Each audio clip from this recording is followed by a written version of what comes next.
to Positively Spiritual. My name is Shannon Gilmore. Hello, Cynthia. Hello, Resistor. So, how do these people ever survive being so toxic? I don't get it. Wow, yeah.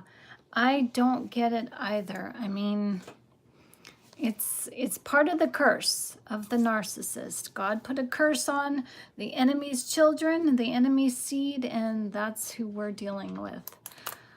Today we're going to talk about the mother wound.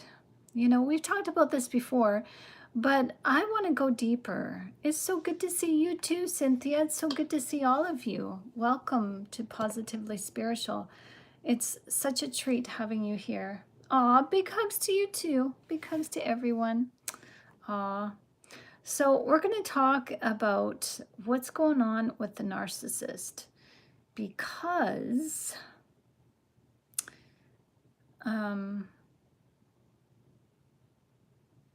okay, hang on a second. I got to get my notes. I'm not quite ready. I was online actually reading something from what Cynthia sent me. Cynthia sent me a link and I was reading up on that. So I'm a little bit not organized here. So just give me a second. Oh dear. Oh dear, I'm totally not organized. Ooh. Okay, hang on just a sec. So you can share, my sister. Yeah, what I was reading was a book called If I Can't Have You. It was about a man named Josh. I forget their last name. I found an excerpt of reading like just a page of the book online for free. And what I discovered, like what I discovered, no, I didn't discover anything. What I read, okay, this isn't working. Okay, hang on. No, that's not working. Dang it. Okay, can you guys just hang on for just a second? Maybe this will work, maybe this won't. I don't know. We're gonna try something. Hang on. Are we back? There. You guys still see me? All right. Can you guys see me? Is everything okay? Give me a thumbs up if you guys can see me. I just had to. Hi, Jeanette. Okay, all is good. Good, because I just had to airdrop my notes from my big phone to my small phone. Because I use my small phone as a teleprompter instead of writing notes because my thumb gets really numb writing. So yeah, so my thumb is pretty numb still from writing. But anyways, from this book, it's called If I Can't Have You, and it's about a man who unalives his wife and children. And the excerpt from this book that I read was pretty alarming. Already there was details of cover-up. And from what the synopsis of the story says, it's sick and twisted. And Cynthia wants us to talk about this, about how the narcissists are able to, well, perform such acts on their family. And this is what makes narcissists so dangerous, because you never know what a narcissist is capable of. Just because they haven't crossed the line yet doesn't mean they won't. And, you know, a lot of times, okay, I watched a show called Love Rat last night. It's a 4-part British series. And it falls in line with what this book is, If I Can't Have You, because wow, there's no coincidences, Cynthia, none whatsoever. Because in this movie, even though it's just a movie, it's not based on real life or anything like that, This movie was about a woman who divorces her husband, and her husband is a gambler. And what ends up happening is they divorce, they split the proceeds. She gets most of the house or most of the proceeds, whatever. She decides to take a vacation to Cuba. And on her vacation, she actually thinks she falls in love, but she is actually targeted. She is targeted by a love scam where this love scam is this guy takes all her money. You know, she gives it away willingly, but the guy gives her a sob story. Oh, you know, I'm having my house built for me, and the bank is, you know, not going to foot me a loan, and there's a mix up with the bank, and I just need a loan for a few days and I'll pay it back. And she's like, yeah, sure. And this money that she gives him just so happens to be the exact amount that she got in the divorce settlement. She doesn't clue in. She's just so, you know, she had sex with this guy, so now she's bonded to him emotionally, because that's how men and women, kind-hearted women and men work. So, you know, after giving this guy her money, he then absconds with it. So then she becomes the private detective and tries to follow him, tries to figure it out. And in the end, there's a huge twist with her husband is involved in some way. I'm not going to give away the plot twist, but her husband is involved in some way. And all of this was concocted because of money. And I don't know the story or the situation with this book called If I Can't Have You, but narcissistic wives and husbands are not meant to be trusted. We cannot trust them. And the reason why I bring this up is because in the movie, the woman confronts her husband. And as soon as she confronted her husband, or confronted the guy who, you know, took her money in the first place, her life was in danger. You know, before her confronting these evildoers just kind of thought, oh, she's just a dumb, stupid wife. She's not, or woman, she's not catching on. She's needy. She's vulnerable. So she's dumb. She's not going to catch on. But the moment she stood up to her abusers, whoever they were, don't want to give away the plot twist. Whoever they were, that's when they turned on her. And that seems to be true to life. Now, without reading this book, I'm going to read it. It sounds fascinating, sad, and the details are extremely sad as I understand it, just from the synopsis. Do I have this right, Cynthia? The father-in-law, her husband, Josh, his dad had made sexual advances towards her? Do I have that right? And nothing was really done about it. And, you know, this wife, she was telling people. She was telling people who would listen. Like, she would tell whoever would listen. And in the story, in the book, said that she was telling her story so much that people became apathetic to her because it was an everyday occurrence of some sort of abuse. The kids were neglected. They weren't getting food. You know, the family was going hungry. And Josh, the husband, spent all his time basically on himself. And then came the welfare check. And the welfare check was the two little kids didn't show up for daycare that day. And even though the husband was a pain in the ass to deal with, you know, this daycare worker knew that if there was a problem, that the mother would call and say, the kids aren't going to be here. They're not going to be at daycare. And it just so happens that this day the welfare check took place. there was a snowstorm. I think it was in December. And the dad made some stupid excuse. Josh said that he took the kids out for an overnight camping trip or a 3-day camping trip or something like that. Who does that in the middle of December? It's cold. And then in the book it said that Josh was, you know, he often gave himself over to impulsive things. So, you know, how taking the kids on a, you know, camping trip, a last minute camping trip was, oh, that was just like Josh to do.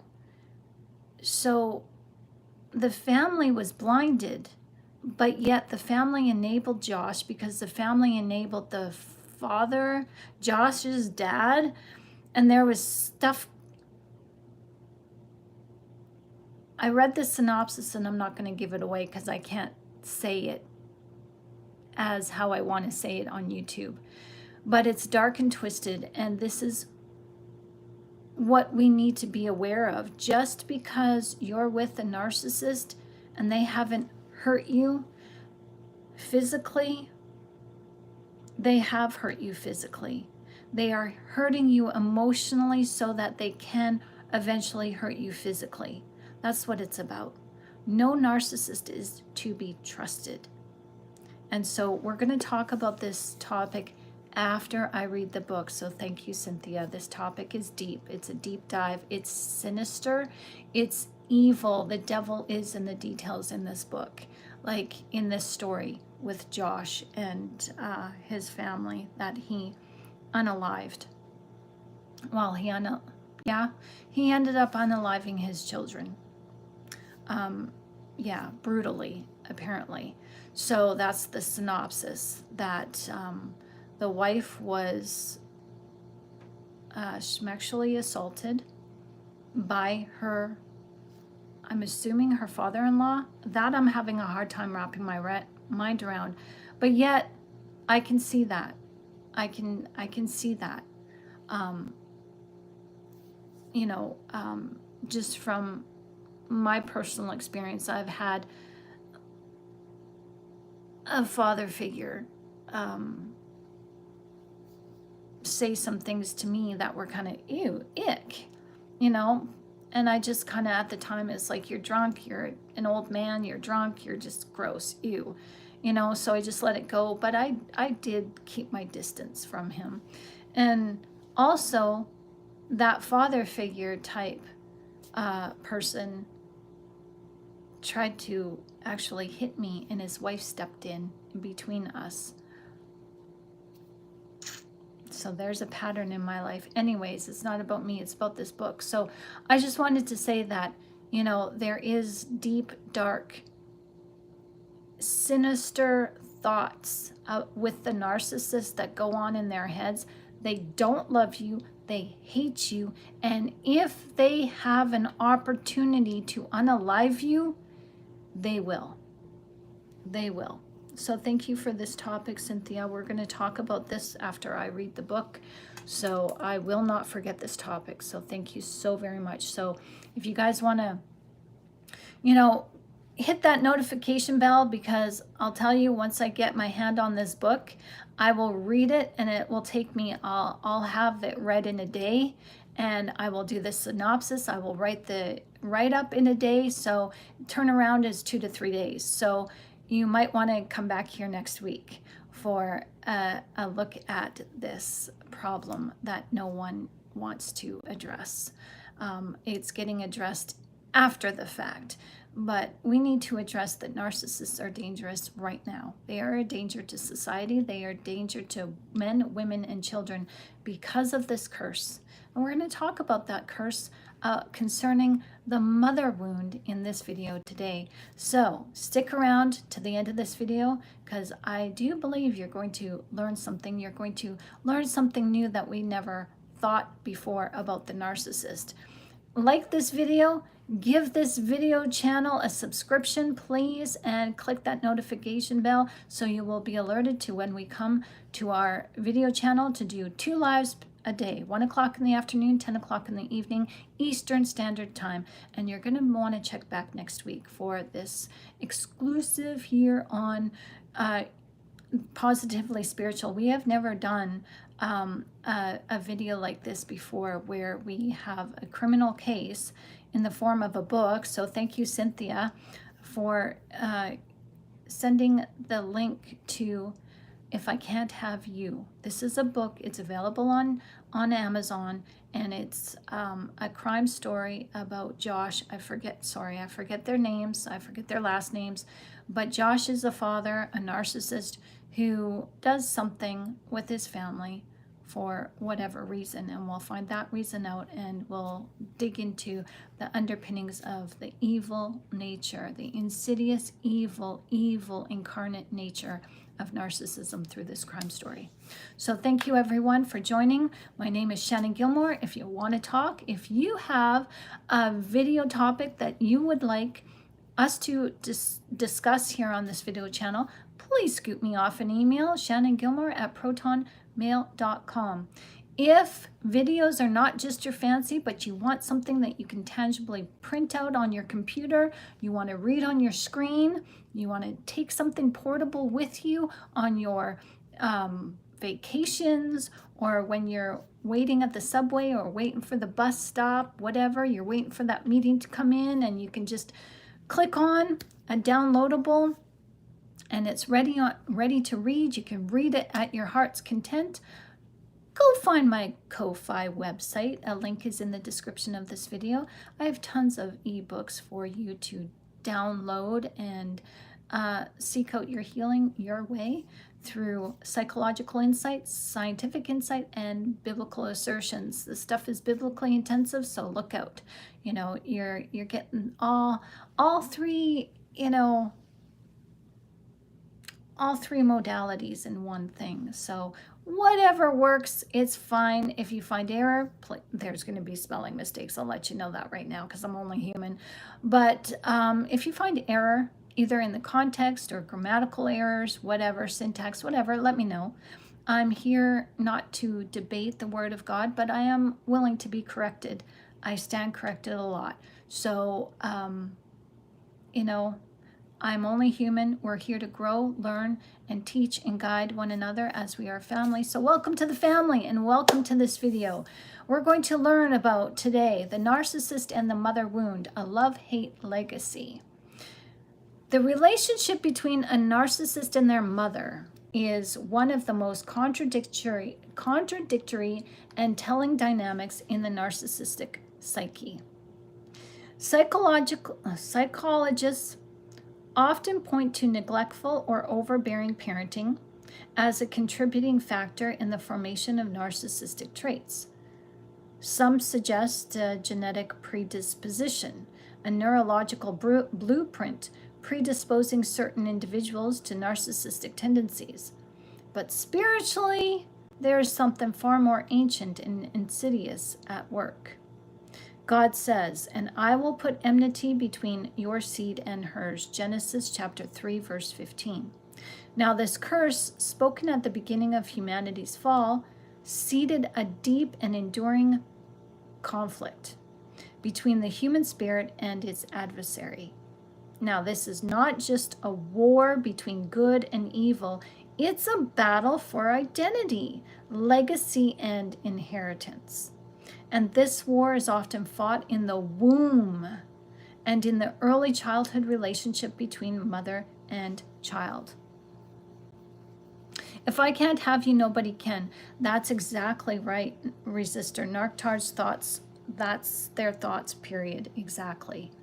And they're like, if I don't want you, then nobody else will. And, it just reminds me of that song, if I can't have you, I don't want anybody else. It's a 70s song. If I can't have you, I don't want nobody, baby. If I can't have you, yeah. So, narcissists don't live by an empathetic rule book. They don't live by humanity's moral code. Yeah, it's a good song for real. It is. So, so when a mother knows when something's off, like in the animal kingdom, when a mother gives birth, she often neglects her kids, right? The ones that are weak, the ones that are underdeveloped, the ones that have something mentally wrong with them, the ones that are not going to, take from her milk quickly.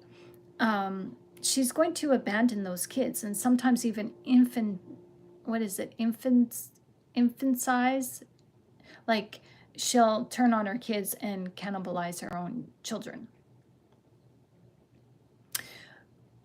Aside from doing that, eating her own children, a mother can often sometimes emotionally eat up her own children, and that's what we see a lot of times in traumatic family households. And it's not just the mother, it's the dad too. But we're talking about the mother today because this is where the curse that God put on humanity and the spiritual angels who fell, God put a curse between us and them. And God told us through this curse that, oh, think again. It's not just one enemy you're pitted against. You're pitted against the nation, a nation that belongs to the enemies. And the nation is their own seed. Like God said, I will put enmity between your seed and hers. So this lets us know that, yeah, spiritually speaking, the enemy somehow was able to procreate with human women, and that's what we see in Genesis 6. So when a mother knows that something's off, there's a strange and sacred knowing within a mother because she's connected to her child in the womb through the blood. Spirit is in the blood, right? So Cynthia says, some people want it all, but I don't want nothing at all if I can't have you. Ah, thank you. Yvonne Elliman, if I can't have you on Saturday Night Fever soundtrack. Oh, she recently passed away. Oh my gosh, I didn't know that. Thanks for the info. Those were the lyrics of the Alicia Keys song. Is that the one, I keep falling in and out of love with you? Like, that is such a toxic song. I don't know the whole words of it, but yeah. Yeah, very toxic songs. So the mother may not have the vocabulary or the psychological understanding to articulate what she senses in her own child, but she may feel that her child is different. Whether it's an intuitive knowing or a subtle withdrawal of emotional warmth, her response often reflects her own unresolved wounds. So here you have a mother who is giving birth to a child who is, like the neuroscience says that narcissism is also genetic. So she knows that there's something wrong after her child is born. She can spiritually feel it. But she's also not understanding what's going on because this woman has neglected herself. Most of us women do. Most of us men, we get into relationships not fully self-actualized. So some mothers trying to compensate from this feeling become hypervigilant, controlling, engulfing, and even over-involved. It's the helicopter mom. Well, other mothers are feeling overwhelmed with their own lack of self-worth, so they become detached emotionally and become cold, inconsistent, or even emotionally elusive to their child. In either case, the narcissistic child is left without a secure attachment, and they grow up feeling either smothered or abandoned, and sometimes even both. It is a beautiful song. It is a beautiful song. But lyrics always ruin a good tune. That's right. Okay. So here's the spiritual twist, my friends. The narcissist cannot face the truth of this dynamic because their entire identity is built on denial and projection. So instead of seeing their mother as fallible, They split her image into two extremes, either villain or saint, depending on the season or depending on their own emotional needs. So, why does a narcissist often end up resenting their mothers? Have you ever noticed this? During the mother's life, the narcissist often resents her. They don't have a good relationship with her. It's when the mother is often, in her elderly years, or, she's diagnosed with something. And that's when you'll see the narcissist kind of turn towards her and not be so competitive with her. So during the mother's life, the narcissist often resents their mother. They criticize her, dismiss her, they try to control her, or even they avoid her. They may even view her as weak, needy, or unworthy of their respect. Deep down, there is bitter resentment, and it's rooted in what psychologists would say unmet needs or unresolved enmeshment. But there's other things going on here. It's genetic. It's a part of the curse. The curse is that, the enemy's seed is meant to hate women and humanity, in fact, because children are born of women. So if you're a child born of a woman, well, I hate you too, is what the narcissist is going to say. Well, they're going to feel it. But the mother for the narcissist is both a source of their earliest wounds and the person they unconsciously want to love them in the way that she never could. And it's not that they want her love, it's that they want her loyalty. In families where the mother was also a victim of abuse, she may become the narcissist's most loyal enabler, a flying monkey.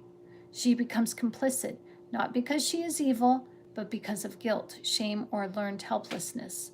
She may even believe defending her adult child is her redemptive path, unaware that she's participating in generational trauma. And I say this because this may not be the whole entire scene, but I've witnessed this myself, where in my foster family, my foster grandmother, the history there was her husband, my foster grandfather, was abusive. And I entered into that family not knowing my foster grandparent, my grandfather, because he had passed away a couple of months before I was set to live with the family. So, but there was talk that he was very, very abusive, sexually abusive and physically violent. And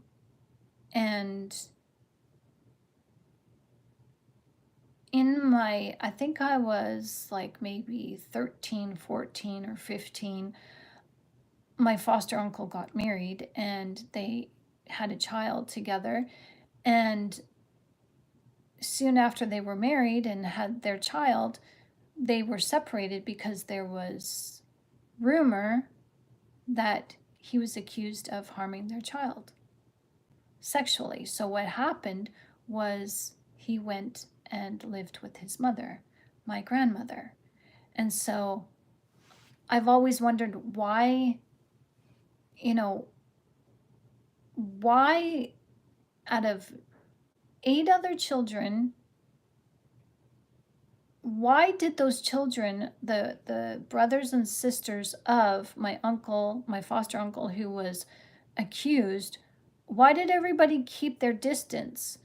But yet he went to go live with his mother, and the mother didn't keep her distance. The mother didn't say, shame on you. She enabled his behavior in the way of, she felt sorry for him. She took him in because he lost his friends, he lost his work, he lost his livelihood because of this so-called rumor.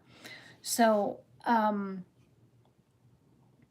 there's generational trauma there that gets passed down from the womb, and there's something that goes on that takes place later on in life that wounds the narcissist further. It's the death of the mother. And what's most perplexing and telling is how narcissists often elevate their mothers to sainthood after they pass away. So either they create their mothers, or they coerce their mothers, guilt trip their mothers possibly into becoming a flying monkey to, you never supported me when I was young, blah, blah, blah. And, so now the mother is supporting their child.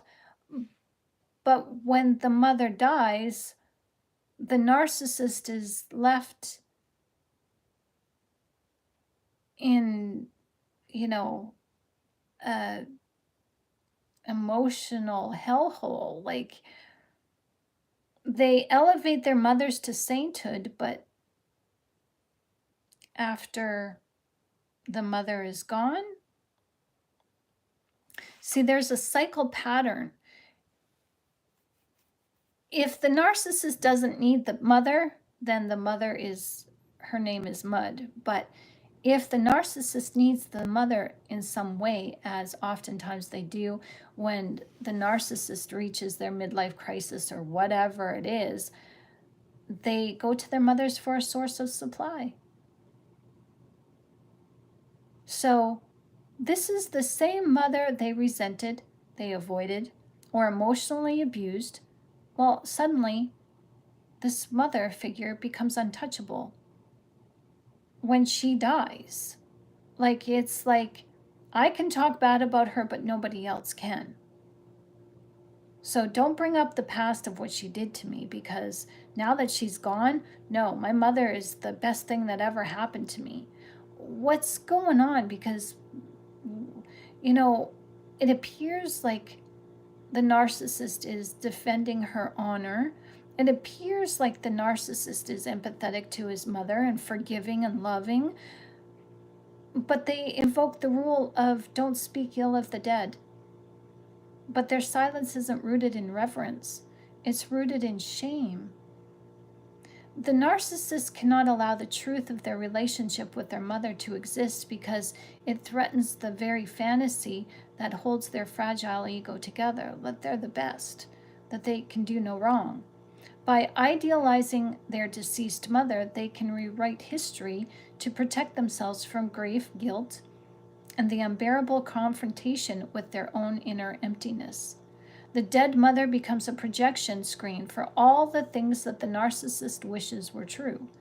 A loving relationship, an acceptable relationship, one where everybody just gets along. Because with the narcissist, they don't hope for love because they have no empathy, so they don't know what love is. But they wish that they had a good relationship with their parent, with their mother figure, in a way of, I'm thinking that they wish they had the chance to beat her. Because, see, the narcissist, the child of the mother,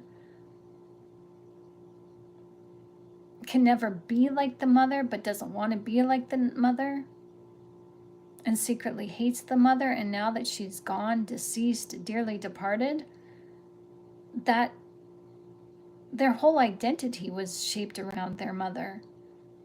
So now what did they have to live for? So what's going on beneath the surface here? The narcissist may not grieve their mother. They grieve the loss of their false self that was tied to her. Her death cuts off the source of projection, enabling an enmeshment and that ultimate mask where that mask was built from. And for a time, this creates an emotional crisis that they can't face. Narcs see other people as extensions of themselves. Exactly, Yoel. Hi, Yoel. Nice to see you. So, Cynthia says he actually hates his mother, but loves her and is afraid of her at the same time. It's really bizarre. Exactly. Narcs like to mix emotions like a bartender. It never works. Wow. You need to come up with a joke book. Go to stand-up comedy, Resistor. That was cool. That was a good one. So they have literally have no control over any emotions. Their emotions are random at best. They have no clue how they're going to feel minute by minute. Yeah, true, resistor. So the narcissist, when their mother dies, to manage this, they try to rewrite history to create the illusion of connection. Use more, well, because, it makes them look bad too. If they're holding a grudge and people say, that's your mother. Your mother's gone now and you're still holding a grudge, it makes the narcissist look bad. So they rewrite the history to create an illusion of connection. They use this to their advantage, to get other people to side with them, to form those flying monkeys, to, create a sense of sympathy and empathy from other people, gets them what they need, their fix. They use mourning as a performance to gain sympathy and control from other people as they control the narrative. They canonize the mother to avoid guilt and criticism. See, with the narcissist, it's either you're put on a pedestal or you're knocked off and you become the villain. There's no in between, there's no compromise. So now that the mother figure has been knocked off her pedestal through death, the narcissist now can no longer vilify her. But spiritually, this is a moment of reckoning. Her death forces a confrontation with the very origin of their brokenness. Whether the narcissist acknowledges this brokenness or not, this loss exposes the narcissist's spiritual exile. The one who gave them life is now gone. See, we know that our mothers give us life, but when she's gone, do we collapse? Well, we may miss her, we may mourn her because of love, but our identity is not rooted in her because our identity is with the one who initially gave us life. Our mothers are just a conduit of how we get here to this earth.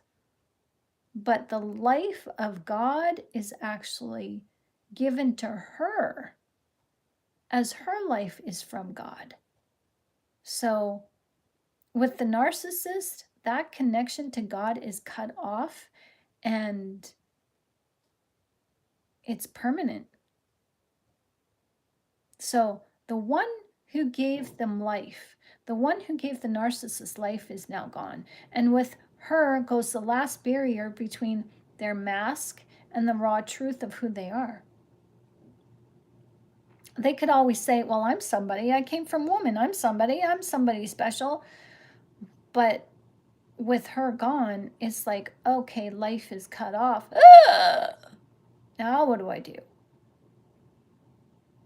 So the narcissist relationship with their mother is a spiritual battleground. And in many cases, both mother and child are casualties of a deeper war, one that is rooted in generational sin, spiritual curses, and unhealed trauma. But while the narcissist often remains stuck in this cycle of blame and denial, those around them, especially those who have witnessed this dynamic between the mother and the narcissist, we get a gift of clarity. Because if you've seen this pattern unfold, well, you're seeing with spiritual eyes. And that vision is powerful. It's the beginning of breaking the curse, of healing the wound, and of returning the stolen identity to those who are willing to do the work of truth, love, and spiritual restoration. Like, we all have problems with our parents, okay? So if you see this dynamic with the narcissist, you can turn it around and use it for your gain. If you are struggling with your parents, if you're struggling with your mother and have a mother wound, just because you have a mother wound doesn't mean that you're a narcissist. But you can use the narcissist mother wound to help you see where your mother wounds end and where they begin. So at first glance, it may appear that the narcissist is in mourning. They're crying, they're reminiscing, even defending the memory of their mother. But this isn't grief in the way that most people experience it. It's not born from love or empathy or a sense of relational loss. A narcissist cannot truly mourn the death of their mother because they could never truly connect with her in the first place. See, narcissists have this competitive spirit where they want to overpower their victims, and they try to create their mother as a victim. And when death comes, it's like death has the final say.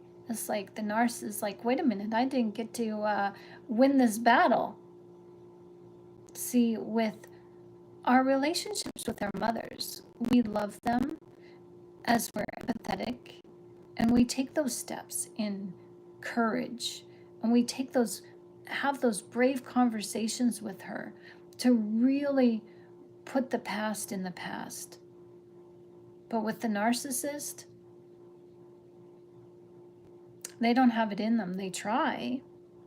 It's appearance only, because love requires the vulnerability and empathy, because empathy requires humility. And these are two things the narcissist has spent their entire life suppressing to the point where it's no longer there. It's gone.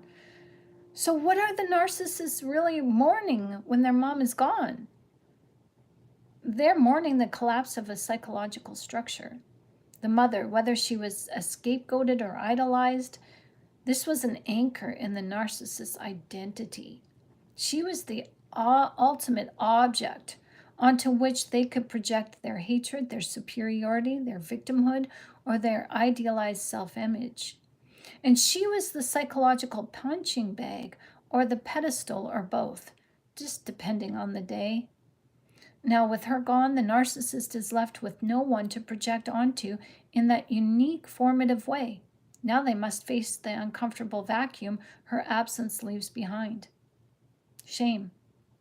This is the uninvited companion for the narcissist, because underneath the grandiosity, the narcissist is plagued with a hidden shame. And this shame isn't just about their behavior, it's existential. It's a deep, soul-wounding realization that they are empty, unloving, and unable to connect.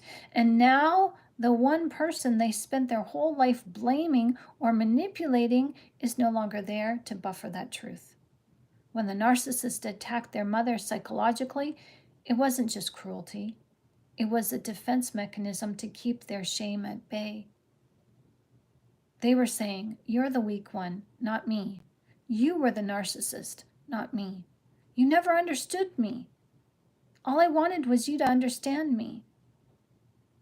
Well, these narratives allowed the narcissist to avoid personal accountability and emotional reality.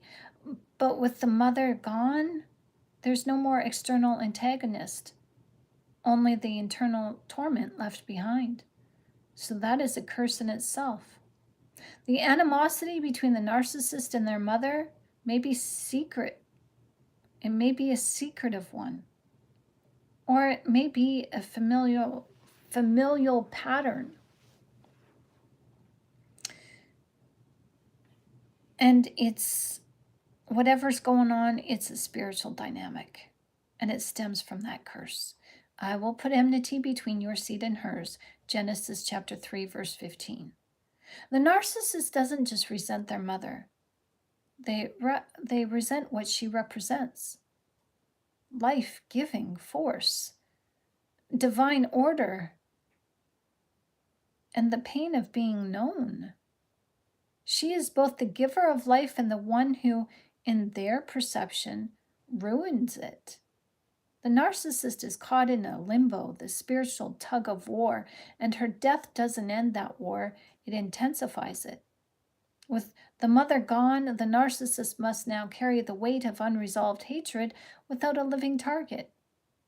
So when you're dating or you're friends with a narcissist whose mother is gone, just keep watch, because that resentment will be projected onto you, and it's going to be worse.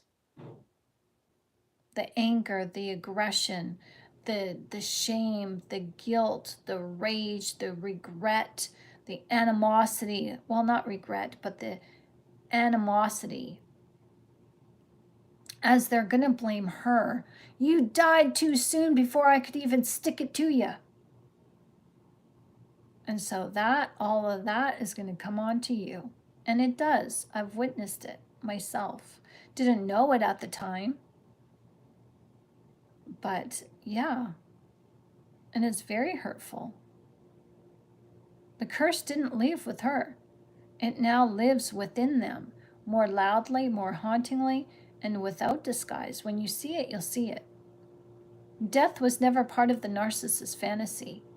Their worldview is built on control, and death is the ultimate uncontrollable truth. It disrupts their illusion. It forces them to confront the mortality they deny, the frailty they despise, and the grief they cannot process. So instead, they rewrite reality. Oh, she was a saint. Oh, we were close. Oh, she meant so much to me. Now that she's gone, I don't know what I'm going to do.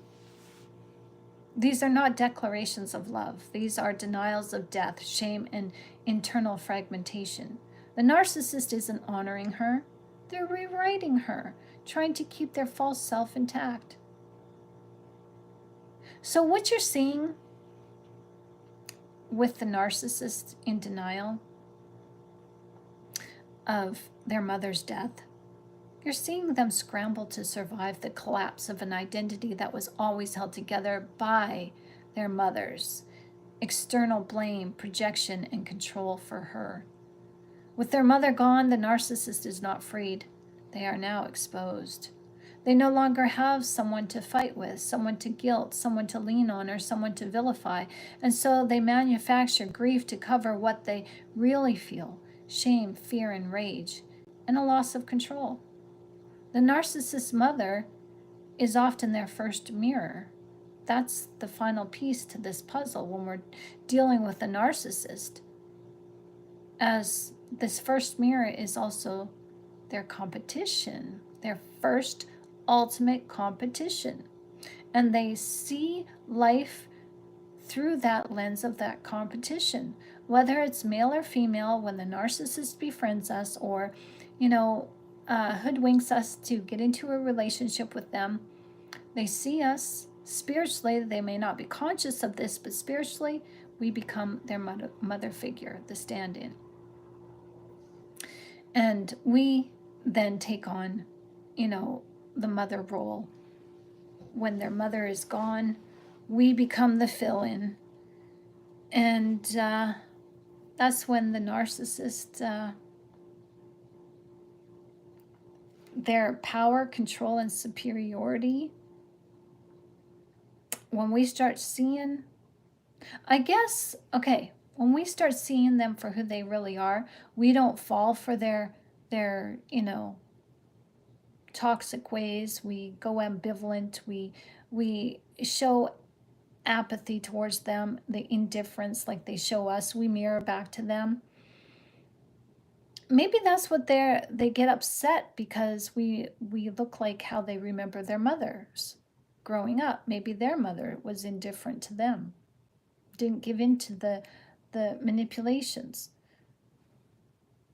But also, with the death of their mother gone and us rising, I just thought of this, that we are now the voice of the mothers who are now gone. We have become the mother's voice, the narcissistic mother's voice, to say, hey, you can't do that. With all this information floating out there, we now are taking back the power for the mother, becoming her voice, standing in the gap, and disciplining her sons and daughters as she couldn't, because she was so overwhelmed. She didn't know what to do for whatever reason. We are forgiving the gap. We're forgiving how this began, and we are starting to say, no, thank you. No, you cannot disrespect me. Because ultimately, the narcissist comes after us because we are all from a woman. We all come from a woman. It's all a part of this curse. Hey, M.A., how you doing? Nice to see you. Hello, Noir. Nice to see you. Hi. Are you Scarlett's friend, Noir? My mom died 4 years ago and I'm still not fully over the loss. Does that make me a narcissist? No, it doesn't, sweetheart. No, it doesn't. You know, you're allowed to mourn the loss of your mother as you should. It's human nature too. But narcissists, you know, oftentimes they will mourn the loss of their mother, pretend that they are just like us, full of empathy, but what it is really doing is they're trying to recalibrate the mask that they lost because they were hiding behind their mothers. So, Yol says, very dangerous. They're cowards, no empathy, just run for life. Yeah. Yol says, I have had the opportunity to witness a narcissist coworker. His mother will bring him lunch and he gets upset, angry, and screaming at her mother. I couldn't grasp that behavior. Yeah. It's because it's looks like it. See, the narcissist can't understand that that's love and that's nurturing, and that's so sweet. But the narcissist sees that as control. You're embarrassing me. You're making me look bad. With the narcissist, it's all about outward appearance, not inwardly appearance. So, how this dynamic works with the mother and the narcissist is that the mother is the first threat to the narcissist's ego. From early childhood, the narcissist unconsciously senses that their mother holds power, emotional, spiritual, and psychological. She is the first one to set boundaries, withhold or give affection, challenge their emotions, see through their facade. To the fragile ego of building up a narcissist, this is not nurturing, it's threatening. So they internalize a belief: I must rise above her to survive. Thus begins the competition. Number 2, love turns competitive. The narcissist doesn't see relationships through the lens of connection. They see them through the lens of power. If their mother is strong, beautiful, intelligent, emotionally intuitive, or spiritually grounded, the narcissist may feel deeply inferior, even if they can't admit it. So they compete for attention, and they compete with their other siblings as well. Even the father figure, they'll compete. They'll compete for control of family narratives, for superiority in morality, success, or intelligence. Even affection becomes transactional. I'll love you if you submit to me.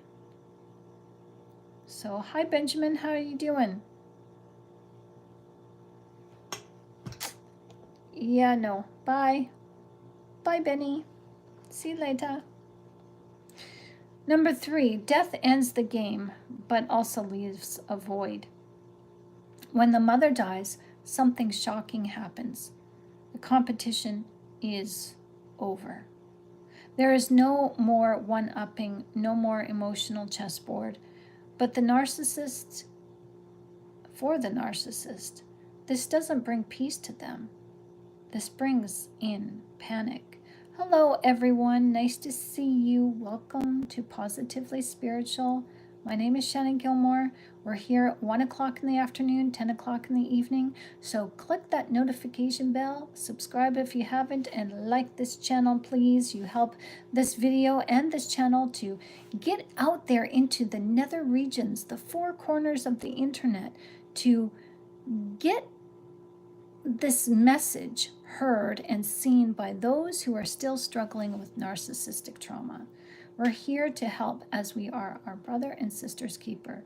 So hello Desert Chakra Studios, nice to see you. Hello, good to see you. So for the narcissist, the death of the mother doesn't bring in peace, it brings in panic. Without their mother to resist, provoke, or challenge them, the narcissist's identity can begin to collapse. So what is coming to me now is the narcissist amygdala. This is where their feelings and memories reside. It's shrunk. It's underdeveloped. So even with the mother alive, and even if the narcissist wasn't in, visiting with her every single day, whether the narcissist was talking to her or not every single day, her presence was still connected to the narcissist. So even though she's alive, it's out of sight, out of mind, but he could, just call her and visit her whenever he needed a fix. Because the narcissist memories are very weird. It's like they have selective memory. They don't remember a lot of things because their emotions are so fired up, so on fire, that it convolutes the memories. It disrupts their memories. So with their mother gone, they have to give an accounting for all those memories. They can't just, they have to sit with those memories. They can't just try to project onto her. And when they feel bad with those memories, so they go call her up, hi mom, and they start an argument, or they go visit her, and make a scene at the dinner table or whatever it is, they feel better about themselves. They feel vindicated of those memories that they have. They feel vindicated that, okay, I've got this memory of my mother doing this to me. She's such a bitch, blah, blah, blah. I'm going to go and visit her. And the narcissist pretends to be nice, pretends to help, let me help with the dishes, let me do this. And all of a sudden, something comes up out of the blue that the mother wasn't, didn't even brace for. And all of a sudden, there's a fight. So then the narcissist leaves the household. He leaves the company of his mother feeling good about himself or herself. And because now those memories are validated. But with her death, those memories can no longer be validated. So that's just something else to think about. This is complicated. So without the mother to resist, provoke, or challenge the narcissist, their identity can begin to collapse. They were never just trying to win her over. They were trying to win against her and prove that she was a mean mother because those memories stayed. And every time those memories stayed, those created a feeling. So the narcissist had to go to her to offload those state of feelings and project onto her and make her pay for those memories. And now their opponent is gone. This is probably why suddenly they canonize her death. Oh, she was the strongest woman I've ever known.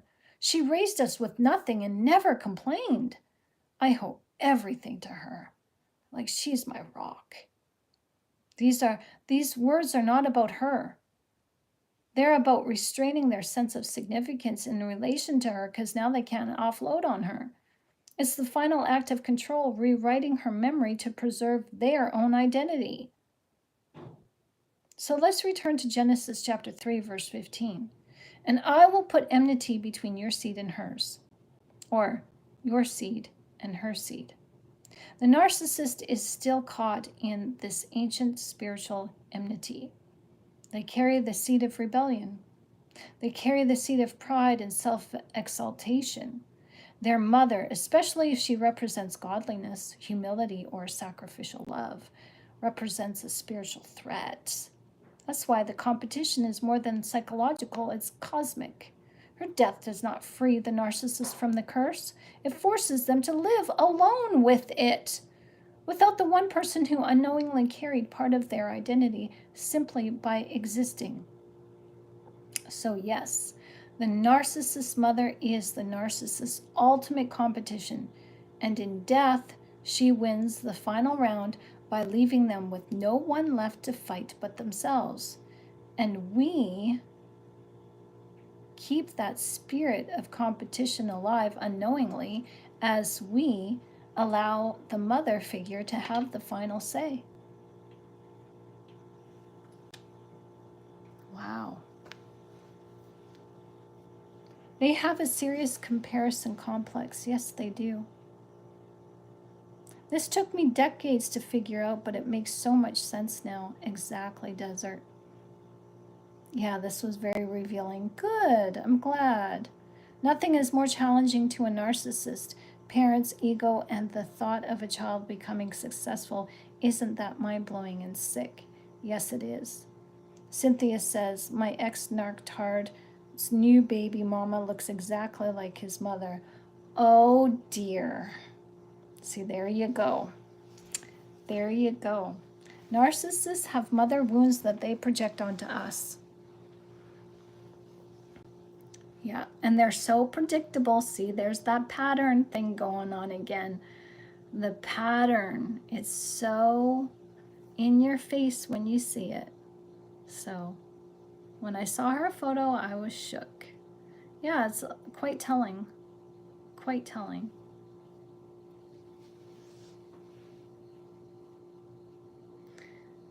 Wow. So there we have it. The mother wound that the narcissist has. And this mother wound continues on after her death. And this wound is part of the curse. It's not going to go away. It doesn't end just because she dies. The narcissist suddenly doesn't have a change of heart and say, "Ooh, I'm empathetic. Let's all kumbaya around the fireplace and sing songs and reminisce about mom." No, no. They have to figure out a way to live with this resentment and this animosity they have towards her. And, you know, treating her like a saint is almost like a concession. They concede, okay, I concede, but really they don't. They just project all that onto us. Even when she is still alive, the narcissist will project their mother wounds onto us. And it doesn't matter if this narcissist is a male or female.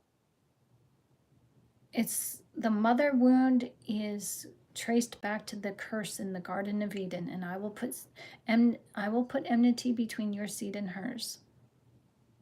And mankind is born of women, so of course you're going to have a narcissist, in competition with a male or female, even children. It's diabolical how they think. It's sick and twisted, and it's dangerous.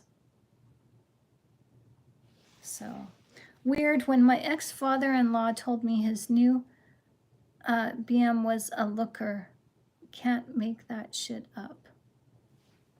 Really? Oh. Yeah, well, they don't properly separate from the mother. They play out the rejection of the mother as a form of separation or revenge for a mom who was a narc. Yes, well said. I believe they're not vexed because they find solace, and I'm better than them. Yeah, could be.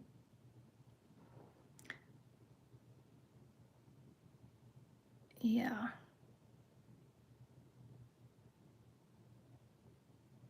Oh, yeah. See, that's sick and twisted. But see, there's no filters.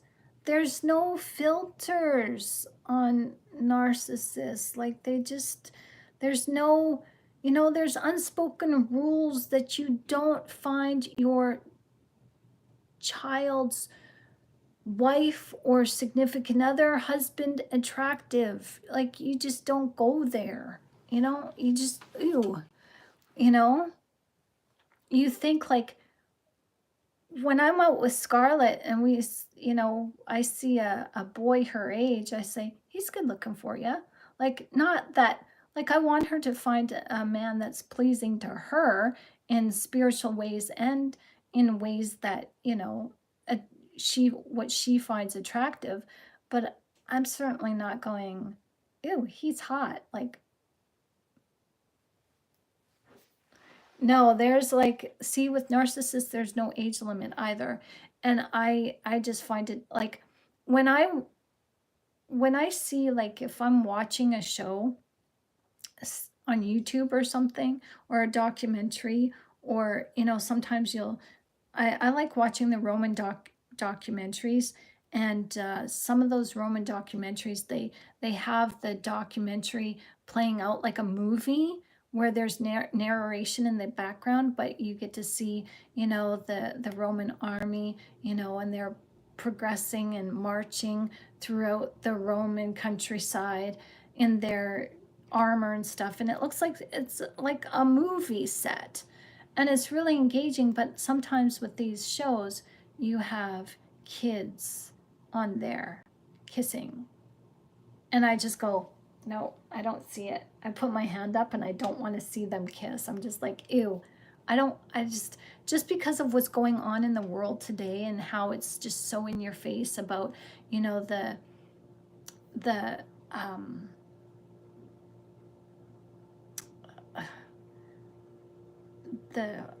how do I even say this? You guys know what I'm talking about, but I got to be careful with YouTube algorithms with,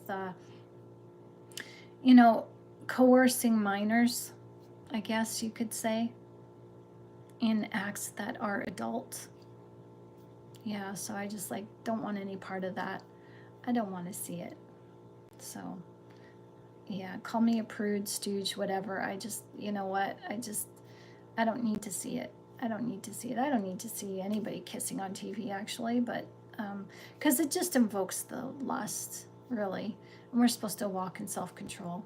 So I just kind of turn my head and, yeah, is the scene over yet? Okay, good. And then I'll continue watching. But, yeah, I don't know. I'm just a prude, maybe, but I don't know. That's just me. Just me. So my brother literally said she was a saint when I criticized our mother. Ironically, I took care of her and last 8 months before she passed.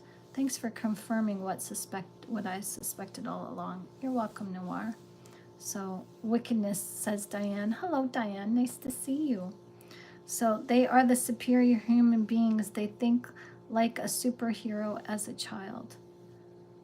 Desert Chakra says, pretty sure if I hadn't been interested, in boys when I was a young woman, I probably would be farther in life. Yeah, tell her just to focus on herself. Exactly. She is focusing on herself, and we just kind of joke anyways, but yeah, she focuses on herself. She's not interested in boys, and I'm so glad. I'm so thankful. Whew. And we dodged a bullet there. That's awesome. This day and age, she knows, she's well aware of what this world is like, and the love of most has grown cold. So she's like, if there is somebody, God's going to bring them to me, because I'm not going to go look, because this world is just messed up. So, yeah, I messed up. Well, I messed up big time too, because I was boy crazy. So if I would have taken the time to just focus on me when I was a kid, but then I wouldn't have these beautiful children either. So, we didn't mess up. The biggest thing is, the biggest hindrance to our healing is assuming that we messed up, assuming that we effed up royally where there's no coming back from it. No, we gave ourselves experience in life so that we could know Jesus Christ. Because you can't, if you never messed up, you'd never see the glory of God. You'd never see his light. And his light is unconditional love. So, if you're always standing in the light and there's nothing to, challenge that light, you're never going to make a decision. You're going to be stagnant. You're never going to grow. So I think one of our biggest challenges is for us to stop saying, I messed up, and I need to stop saying that too, because that's a self-judgment, and God doesn't want us to judge ourselves. We just understand, I didn't need to do that, but I did it, and it's given me this experience, and I wouldn't know this experience had I not done that. So I wouldn't have had this experience. So it's okay, because I've got this experience and I've made my decisions based on this experience, and now coming out of that experience, I'm better for it. So yeah, so I'm just not going to do it again. I know better now. And sometimes I know with us, myself, I've had to go through the experience of a narcissist more than once, more than twice, more than 5 times, more than 7 times.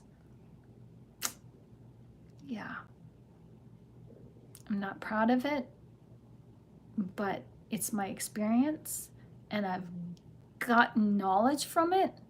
It's created a discernment in me to say, oh no, oh hell no, no, I'm done. I'm done dealing with narcissists. You know what? I'll do what I can to help you because I don't want to see you suffer, but I don't want to be you and I don't want to see you. I don't want to fraternize with you. I don't want to have a relationship with you. Those days are gone. Seeing people have to recover from narcissistic situations makes me not even want to date. Exactly. Exactly. It's like when like I'm there. I'm at where I never thought I would be here, where I felt like I needed a significant other to make me feel whole and complete. I felt like something was missing. But once I started turning to myself and loving myself and nurturing myself and paying attention to me, it's like, wow, I feel good. I feel confident. And you know, I can go to sleep when I want. I can wake up when I want. I'm not disrupted by somebody snoring. Sorry, gentlemen, but some gentlemen just, you know, can wake up the cows in the field. Like, I'm sorry. And I'm just, the snoring, the flip flopping in bed, I love a peaceful sleep. I love quiet. You know, and I can make what I want for dinner. I can decide when I want to eat dinner. I'm not tied to somebody else where I'm catering to their needs and have to force myself to sit through talk that's just solely focused on the ego. Oh, I don't want to do that anymore. And I don't have to. And that's the beauty of making your own choices with God, of course. God is your best friend, and we marry ourselves to God, like we talked about last night in our live at 10 o'clock. You know, getting present with the moment, staying in this present of now, you know, this present moment of now, just staying rooted in it.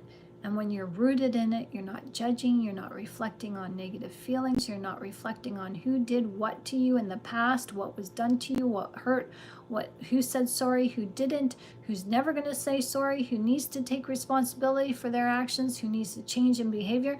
We're not bothered by that. When you stay rooted in the presence of now, it's just you and God. And it's peaceful, it's safe, it's free, and it feels really, really good. Hey Jenna, nice to see you. The narc used up every last ounce of energy I had. Cooking, cleaning, chauffeuring him around, paying for everything. No, you weren't stupid.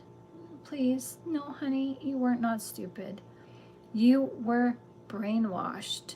That is a thing. You were brainwashed, you were controlled, and yeah, you can see that this was happening to you because it's subtle. So there's no blaming ourselves here. We're not going to blame ourselves here.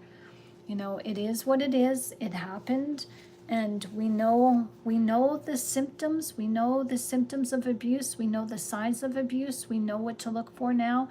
Our eyes are open and our hearts are clear. We know what we want for ourselves, and we know the narcissist is not it. So remember, most of being with the narctard was all fake. Fake, fake, fake. Even your emotions were prompted. Exactly. Yeah, fake. I have you to thank for that realization, resistor. Ah, says Cynthia, that's awesome. Yoel says, it is better to be alone than to be with a narctard anyways. You're alone and lonely. You're alone and lonely with narctards. Yes. Yes, absolutely. It is better to be alone because, if I have to listen to another narctard and they're going back into the past to try to tell me that how they were performing in their work and how that performance can still be done today, and they're not considering how new and upcoming things, like, gone are the days they're using asbestos, right, for building material. Well, the narcissist would argue with they still use asbestos. Asbestos is good enough. You don't need an inspector to build a home. I can do that. And it's like, you want to do the rewiring in the house, you need an inspector. And the narcissist is like, no, I can do that. I don't need an inspector. But then when it comes time to insure the house or sell it, oh, you're in big trouble, Mr. Narcissist. I should have told you, we should have got, and then they start blaming you, right? If I have to go through that kind of stuff again, I think I'm going to scream right in the face of the narcissist. Ah! Oh, I'm just joking, of course. But, the narcissist, you can really see how they live in the past because everything they do is stuck in the past. They don't upgrade their education unless they have to. They don't do research unless they have to. They don't take it upon themselves to hone in on their skills or insight unless they have to. They just collect insight from other people, from all their sources of supply, and they collect it. Doesn't mean that they believe in it. Doesn't mean that they take it to heart. They just parrot what other people say. And so you're having conversations with other people even though the other people aren't there. That's what makes it frustrating, because you think you're talking to a narcissist and they tell you one thing, and then the next conversation they do a 360 on you and a double whammy where you think, okay, the narcissist thinks like I do. They think that world technology is going to be the thing of the future, AI, blah blah blah. And no, they're stuck on, they they, one minute they would tell you and talk to you about the latest technology, that's up and coming, that's years in the making, but it's prototypes and all of that. And you think, oh wow, they seem to really believe in what they're talking about. This is cool. I've got something to talk to them about. But then the next conversation, you bring it up. Oh yeah, hey, I wanted to talk about that technology. I ran across an article. Oh yeah, okay. And they're just nonchalant, like they don't even care. And then they start arguing with you on points that you think, based on last conversation you had with them, that they would, see your point of view. But no, they got to argue it. It's like, what's going on here? Like, when you talk from both sides of your mouth, you're one minute you're on board, the next minute you're stuck in the past. Like, who? It's because they bring to topic of conversations, conversations that they have either had with other people or they've overheard, and they're just trying to impress you to get you to focus on them. And then,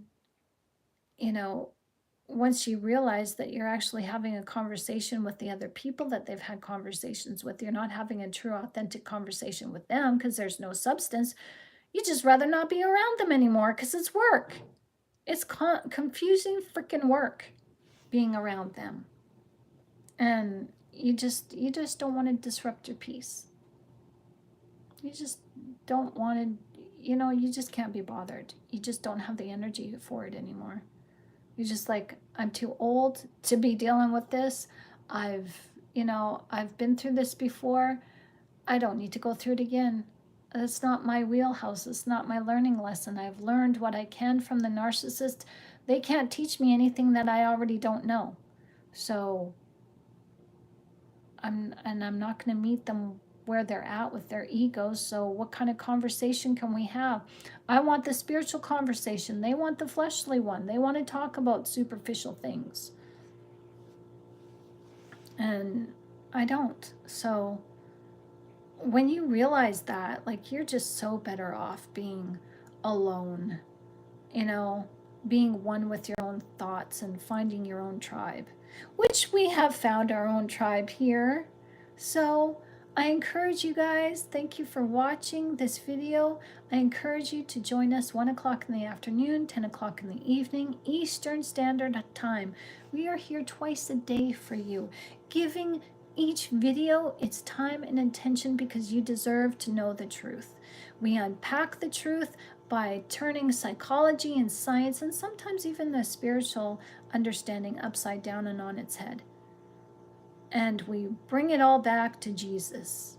Jesus is our Lord and Savior, and He has given us the way out of all of this through the cross of Christ. And He is basically His life. He traded His life's blood so we don't have to feel all of this stuff. And so every live, we talk about something new, something insightful. We have question and answer videos. We, just sometimes we just shoot the breeze and we talk about nothing at all. And we just, sit and come together and sing and talk about, the old school ways, or we just talk about things that are going on in current events, and we just bond. That's what we do on this channel. We bond. And it feels good. So we invite you to come along. So, game over, says Yoel. Yes, it's game over for the narc-tarts. Resistor says like, comment, share, subscribe, and hit the notification bell. That's right. Ding, ding, ding, ding, ding. I know it doesn't have a dinger, but now whenever you touch that notification bell on this channel or other ones, you're going to hear me. Ding, ding, ding, ding, ding. Oh yeah, right. It doesn't have a dinger, but we got to touch the dinger. We got to tap the dinger so that we're notified for when an awesome video comes along that we need to see. So you guys, I'm going to go break for lunch. I want to say thank you so much for spending your time with me. It's truly an honor that you guys decide to spend your time with me twice a day. Yes, 1 o'clock and 10 o'clock in the evening, Eastern Standard Time. Don't forget, because we're coming back here tonight live, and we will have something new for you.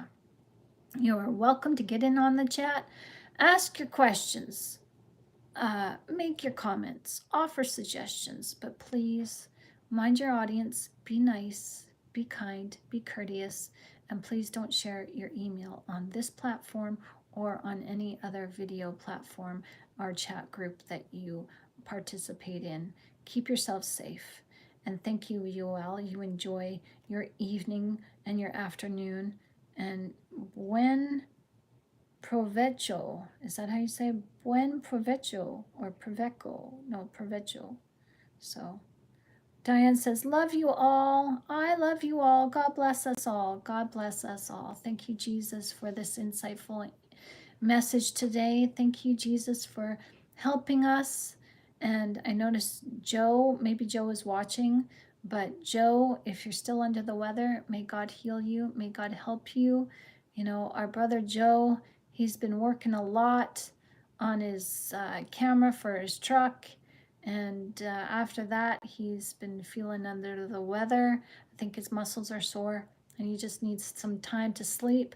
So for those of you where it's not raining, it's raining like buckets outside. So I'm not going to go for a walk in the rain today. But for those of you who can enjoy the weather, please do so. Enjoy your day. And just please take the peace of God with you by staying present in this moment of now. Breathe through your troubles, breathe through your pain, because breath work is known to actually dissipate the charge of those negative emotions. May not take care of them all at once, but you'll feel better once you start your breathing and staying focused on the here and now. I love you all. I will see you later. Good day. God bless you. See you later. Bye-bye.